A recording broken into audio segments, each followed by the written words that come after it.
Today, the UFC is headed to Philadelphia, the home of brotherly love, where there won't be a lot of brotherly love because Islam Makhachev is attempting to defend his welterweight championship against Ian Machado Garry. And we're going to hop off into it because we headed to Philly. Philadelphia, born and raised on the playground, is where I spent most of my days. All of this and more on today's episode of Matter of Fact MMA. What's up? What's happening? Let's go. What's up, guys? We right back at it. We right back with it. It's your boy Matt, and we are here to talk about UFC 330. It goes down this weekend in Philadelphia, where in the main event, Islam Makhachev, one of the pound-for-pound GOATs of the sport, pound-for-pound best fighter going today, Islam Makhachev is going to attempt to defend his welterweight championship against Ian Machado Garry.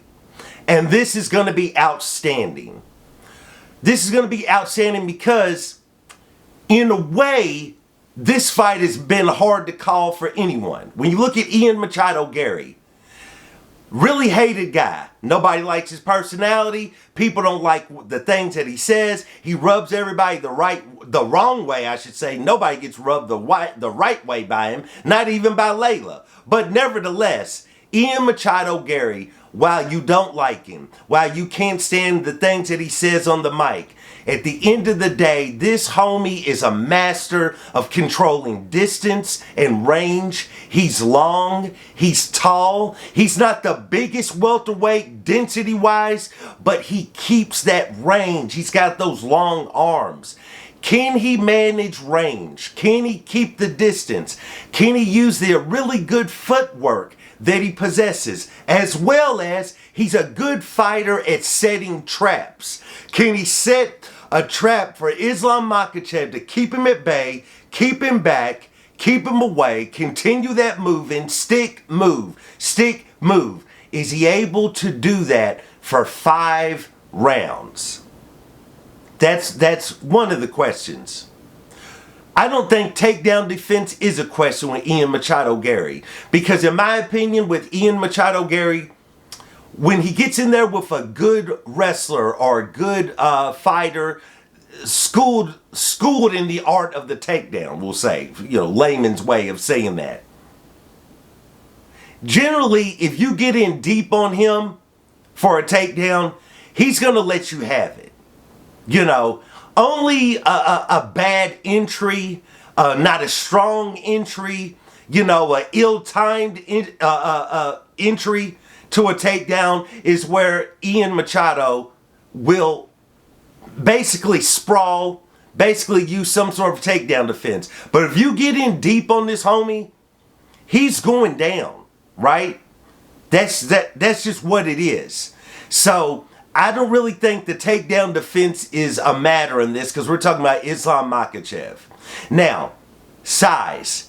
Islam Makhachev went in there against JDM to win the championship. JDM is not necessarily the biggest welterweight. He's a big guy, but I wouldn't say he's the biggest welterweight. At the same time, I wouldn't necessarily say Islam Makhachev is the biggest, Ian Machado Garry is the biggest welterweight. I wouldn't necessarily say that, but he is going to be longer, taller, a little bit more rangier, I believe, than other opponents that Islam Makhachev has faced, especially down at 155.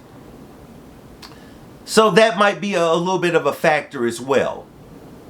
But when you're talking about this fight, I see other analysts on YouTube talking about, Ian Machado Garry's had plenty of time. He's had months and months and months, because he probably knew this fight was coming, to game plan and get ready for Islam Makhachev. I get that. But Islam Makhachev's coach is Coach Khabib Nurmagomedov. Bro, you don't think that they haven't game planned thoroughly for Islam Makhachev? For Ian Machado Garry? In my opinion, I feel like Khabib's the type of dude that has a guy on standby who's just watching the possible future opponents of Islam Makhachev and reporting back. Just watching film. Just watching tape. A homie just in the closet somewhere just watching film. Just watching film of fighters that Islam might possibly face and to report back so they can game plan. At the end of the day, man, it's hard to choose against one of the pound for pounds being Islam Makhachev. I definitely think that Ian Garry can get on his bike. I definitely think he can keep sticking him with that great jab that he has. Staying long, staying rangy. The man specializes in him being able to touch you with those jabs and with those punches and being so far out of your range that you can't touch him back. But Islam Makhachev is something different. And while he has good stand-up, of course he has tremendous wrestling, tremendous grappling, he has submissions. Yeah, I get all of that. It's just at the end of the day, man, it's hard to pick against Islam Makhachev. And that's no slight on Ian Garry, because Ian Garry is a really good fighter and may be able to pull it off. But it's hard to go against Islam Makhachev in this scenario. I've got Islam Makhachev to go out there and win a 5-round decision over Ian Machado Garry. That's just what it is, man. And, you know, I definitely think that Ian Machado Garry can be successful at moments in this fight. But I just, it's hard for me to see him completely pulling it off. I got to go along with Islam Makhachev, 5-round decision to retain the welterweight championship of the world. How about in the co-main event, UFC 330, women's strawweight title on the line. Mackenzie Dern attempts to defend her strawweight championship against Gillian Robertson. Gillian Robertson is an outstanding grappler. Gillian Robertson is tough. You know what I'm saying? She's dog tough. I would say that Mackenzie Dern is a much better grappler or BJJ practitioner, much better submissions than what Gillian Robertson possesses, much better entries, much better, a deeper bag of tricks in the submission realm compared to Gillian Robertson. I would say both of them have somewhat comparable stand-up, about the same. Neither one of them's lighting it up on the feet, but Mackenzie Dern will throw hands, though. The difference is I think Gillian Robertson throws hands as a means to get you to the ground or grapple you at some point. But it's not her most comfortable thing, or her most comfortable point of the fight. Whereas Mackenzie Dern, while she's not the best at striking, she's a dog. Like, she's comfortable being on the feet and letting those hands fly. Another thing about Mackenzie Dern is Mackenzie Dern got that dog in her. When she had hardly any skills on the feet, we were watching her let those hands fly, getting her face cut up, getting her face busted, and she's still game. She's still in the fight. She's still ready to go. That might be something that she possesses over Gillian Robertson. Gillian Robertson has that dog in her, but Mackenzie Dern really has that dog in her. She's really that dog of a fighter. Like, it doesn't matter, she's bloody, beat up, she's lost 4 rounds straight. She's still in there, she's trying to figure out something. I feel like this is kind of a placeholder fight while they figure out what Zhang Weili is trying to do at strawweight. I got Mackenzie Dern to go out there, not only get the win, I believe she finishes Gillian Robertson. I don't think she TKOs her or knocks her out, but I feel like this fight could go maybe to about the 4th round. And one thing I have seen is I do believe that in difficult fights, Gillian Robertson at times has sort of a cardio or stamina issue. I believe about the 4th round, this fight goes to the ground. It will probably go to the ground many times before then. 4th round, Mackenzie Dern gets it to the ground. I believe she submits Gillian Robertson. I think she's going to win this by submission and retain her strawweight championship. So far, we've got 2 and stills.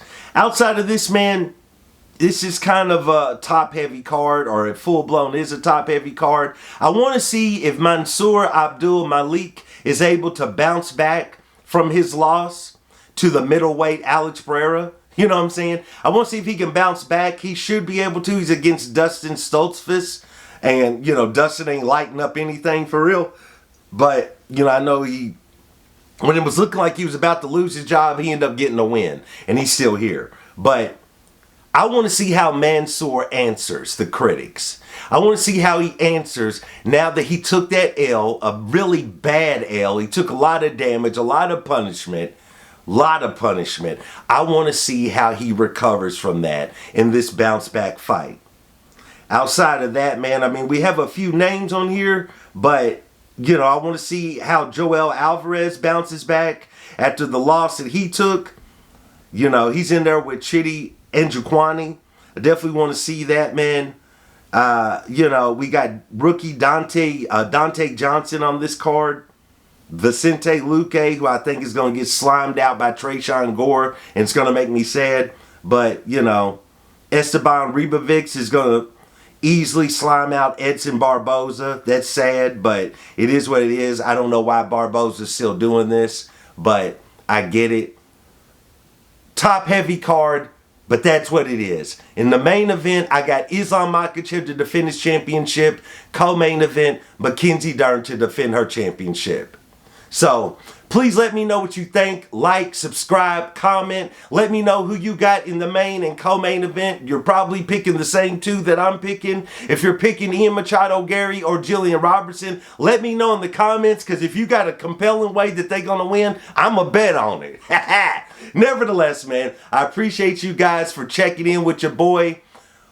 And once again, I do want to thank y'all for joining me for another episode of Matter of Fact MMA. And I'll check you next time. Peace.